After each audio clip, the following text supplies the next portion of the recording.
has been getting a lot of heat privately from some pretty senior figures around him, saying it was the Labour offer was still too fuzzy in their view. King Charles shocked Starmer Live by forcing new elections.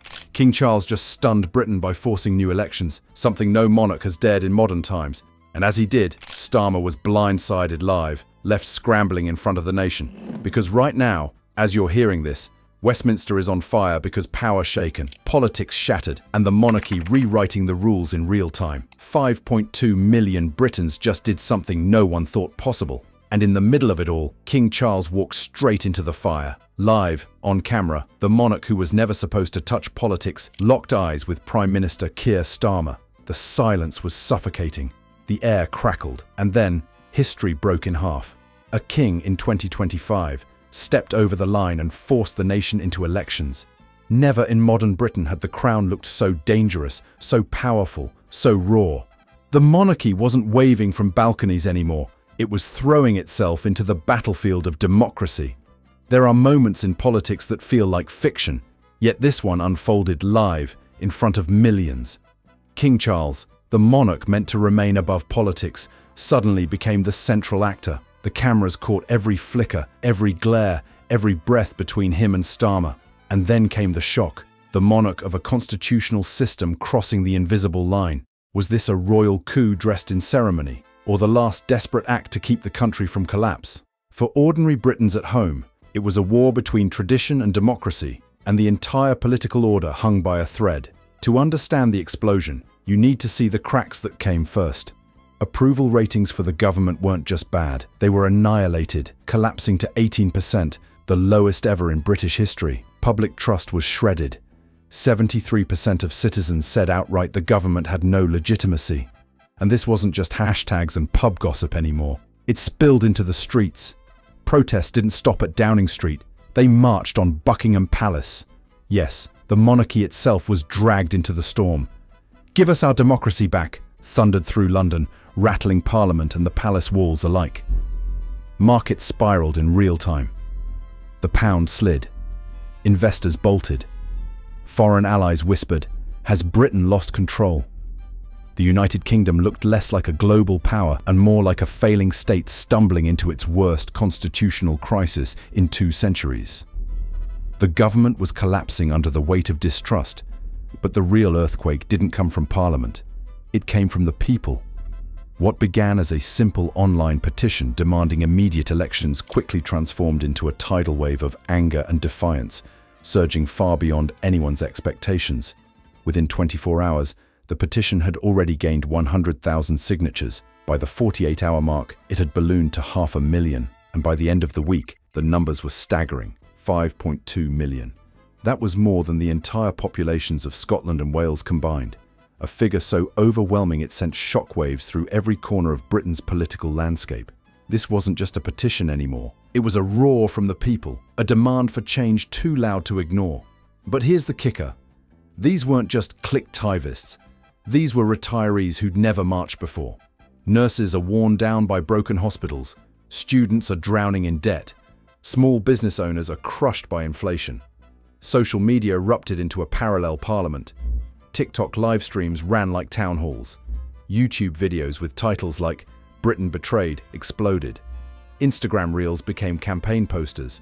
Twitter turned into a battlefield where hashtags carried more weight than speeches. Ordinary Britons weren't waiting for Westminster. They were writing their own constitution online. And Buckingham Palace, no longer safe in silence. Charles was no longer just a king. He was the man standing at the edge of history, with millions daring him to jump. When the petition smashed 5 million, ignoring it was no longer an option. Enter Keir Starmer, the man technically in charge, but visibly clutching sand as it slipped through his fingers.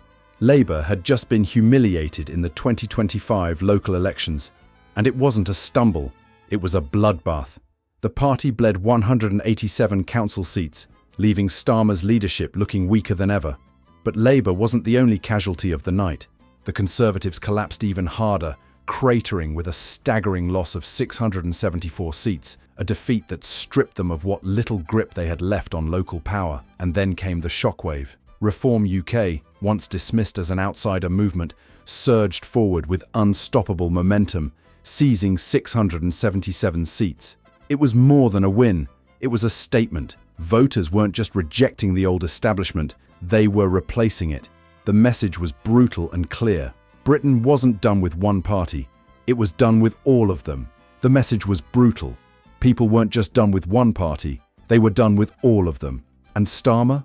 He wasn't leading anymore. He was babysitting a collapsing system. So when King Charles finally spoke, it wasn't ceremonial. It was judgment. The crown protects the people, not failed politicians. One sentence. That's all it took. Centuries of royal silence cracked like thunder.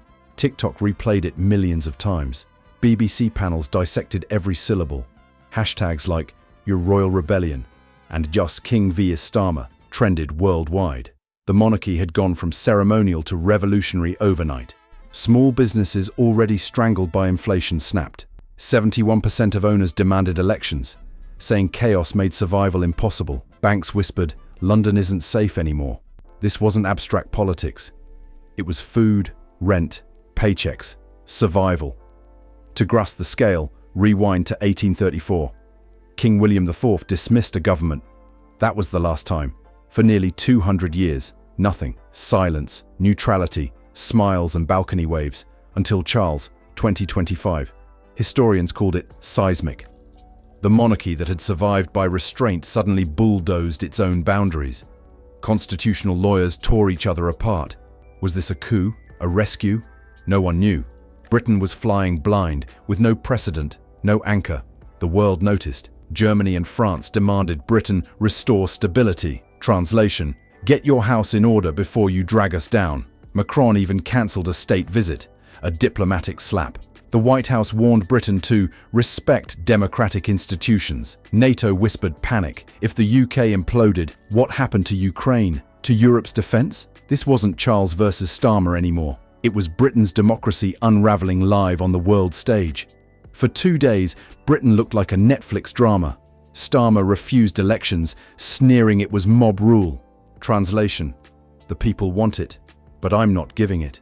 Inside the palace, whispers grew darker. Advisors said Charles had 3 speeches ready, one calm, one fiery, and one insiders called a declaration of war. Outside, the streets boiled. Tens of thousands camped outside Buckingham Palace chanting, "Charles, choose democracy." And then came the hammer. Unions declared a Democracy Day strike. Schools, trains, hospitals, all set to shut down. Analysts said it would bleed 15 billion in 24 hours. Businesses warned of collapse.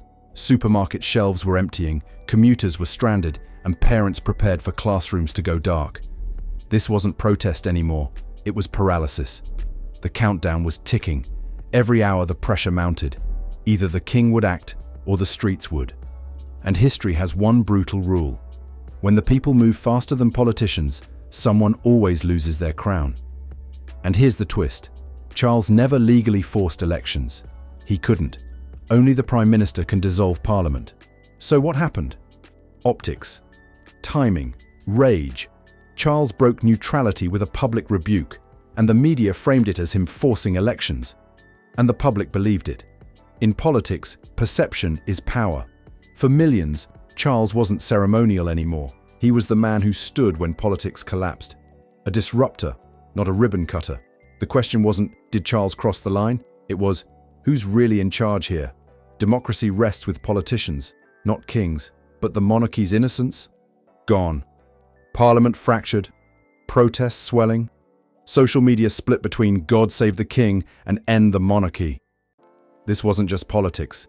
It was existential. Would Charles be remembered as the monarch who saved democracy, or the one who destroyed neutrality forever? Could Starmer survive being humiliated by the crown live on TV? Or was his leadership already a cautionary tale? And with Reform UK surging, was Britain already staring at a political earthquake? Here's the real question. Does this prove the monarchy no longer belongs in modern democracy? Or did Charles invent something entirely new? A monarch who speaks, who criticizes, who challenges power itself? Because once a king breaks silence, the silence is never the same. That line has been crossed, and no one can ever pretend it wasn't. Neutrality, the monarchy's shield for centuries, cracked in one sentence. And when cracks form, they spread. And here's the thing, people don't forget.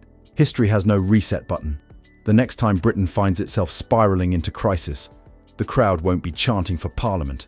They'll be staring at Buckingham Palace. They'll say, "You did it once, Charles. Why not again?"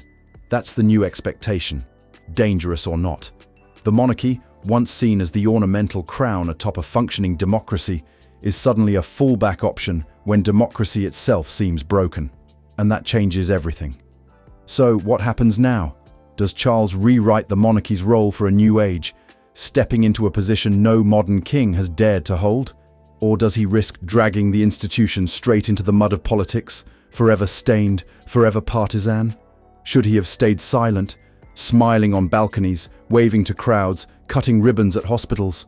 Or did he do what no politician dared, side with the people and call out failure in real time? Was this democracy being saved, or the monarchy being destroyed? That's the paradox that Britain now lives in, day by day, protest by protest. Because history doesn't care about good intentions. It doesn't reward careful smiles or polite speeches. It's ruthless. And it will remember this moment not as some policy squabble or a week of fiery headlines. It will etch it as the day Britain looked itself in the mirror and asked, "Is the crown a relic or a revolution?" And the truth? That answer isn't in Westminster anymore. It's not in the palace either. It's in the streets, in the chants, in the millions who signed their names and demanded a voice. The monarchy's future, and maybe Britain's too, now hangs not on tradition, but on perception. And perception, once shattered, never fully heals. Like the video and hit the subscribe button to get more updates.